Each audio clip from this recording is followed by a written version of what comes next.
ایک شخص حارث بن حشام نامی نے حضرت صلی اللہ علیہ وآلہ وسلم سے سوال کیا تھا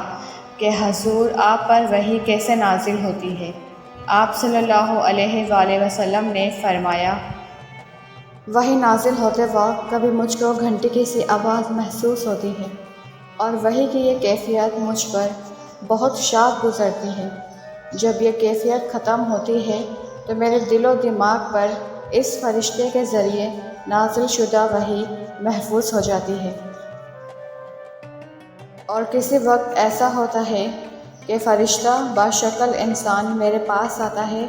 اور مجھ سے کلام کرتا ہے، بس میں اس کا کہا ہوا یاد رکھ لیتا ہوں۔ حضرت عائشہ رضی اللہ تعالیٰ عنہ کا بیان ہے کہ میں نے سخت کڑاکے کی سردی میں حضرت صلی اللہ علیہ وآلہ وسلم کو دیکھا ہے کہ آپ صلی اللہ علیہ وآلہ وسلم پر وحی نازل ہوئی، اور جب اس کا سلسلہ موقوف ہوا